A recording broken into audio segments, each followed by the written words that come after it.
What's up, good people? How y'all doing? Happy Wednesday. I hope everybody's had a wonderful week so far. Listen, I wanted to throw a quick video in before the week is over to talk about something really important because I know the pneumonia numbers are going up, emergency room visits are going up. I need for you guys to know what vital signs are, what the proper ranges are for them, what's normal, what's not normal, okay? So very quick, what are vital signs? Vital signs are signs of life. Simple as that, okay?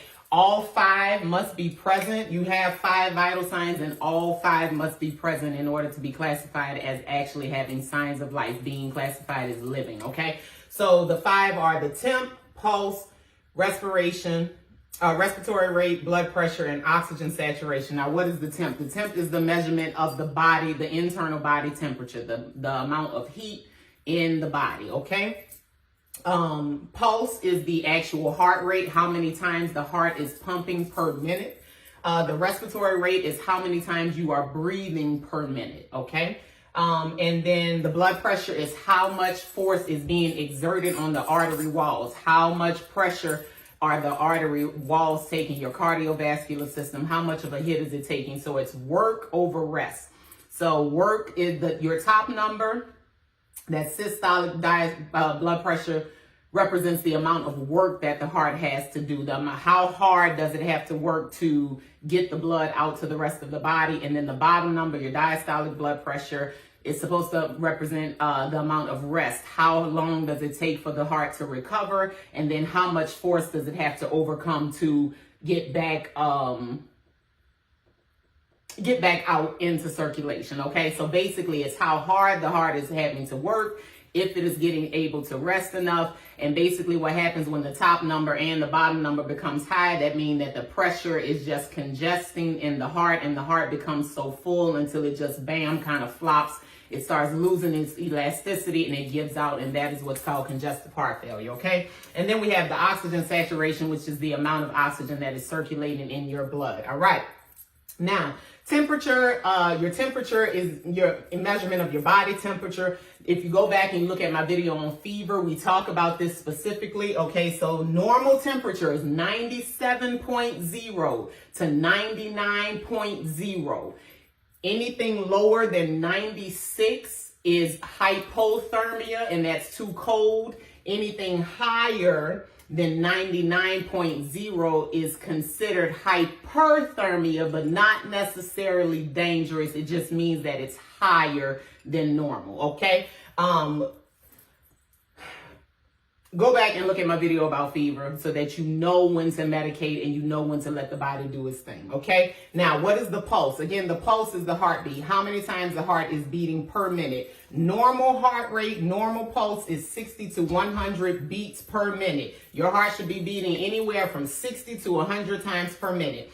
Anything less than 60 is known as bradycardia. Anything greater than 100 is known as tachycardia. So anything less than 60 is too slow. Anything greater than 100 is too fast. Unless you are an athlete, your heart rate will tend to be a little slower, or if you are if you're on medications that affect your heart rate, then your heart rate will be either slower or it will be faster, okay? But depending on where you are in that range is going to tell us what type of problems we could possibly be coming into. Respiration rate, the amount of it's the rate of breathing. How many breaths are you taking per minute? Normal is 12 to 20. Anything less than 12 is known as bradypnea. Anything greater than 22 is known as tachypnea. You want to be right in between 12 and 20. How do you count it? 1 shoulder rise, 1 shoulder fall. That's 1 breath, okay? 1, 2, okay? Don't tell people you're counting your respirations, because if you tell them, they're going to start manipulating it, and then your number's all over, okay? Now, blood pressure, again, is the amount of force on the artery walls. We already know for blood pressure, most of y'all know, but if you don't, go back and watch my video on blood pressure. Normal blood pressure, we want 120 over 70 or less. Anything less than 100 over 60 is known as hypotension, and that could potentially be harmful because it's too low. Anything greater than 130 over 80 is known as hypertension and could potentially be harmful because it's too high, okay? Your O2 sat, that thing that they put on your finger, or they put it on your earlobe, or they put it on the toe with the light on it. That measures the amount of oxygen saturated in your blood, the amount of oxygen that's circulating in your blood. We always want that number greater than 93%, okay? We have some wiggle room with that if you have COPD, but that is on an individual basis. But as a regular person, we want this number right here, greater than 93%, okay? Pain is known as the sixth vital sign. We usually measure it anywhere from 0 to 10, 0 being no pain, 10 being the worst pain you ever felt in your life.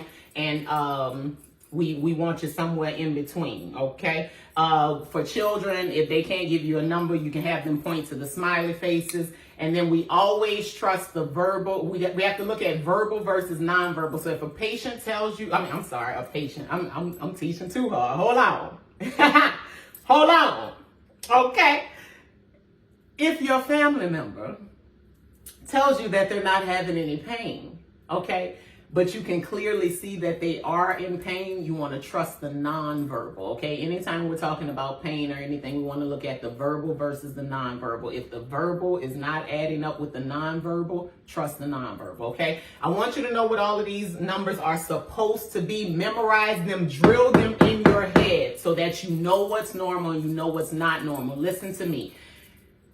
First responders will come to your house and they will leave potential patients. They will leave your family members at the house with vital signs that are in the range of death if you don't know what to look for. I've seen it happen. I almost lost somebody very, very close to me a few years ago because of this very thing. You need to know what's normal, okay? That's it. Have a good one.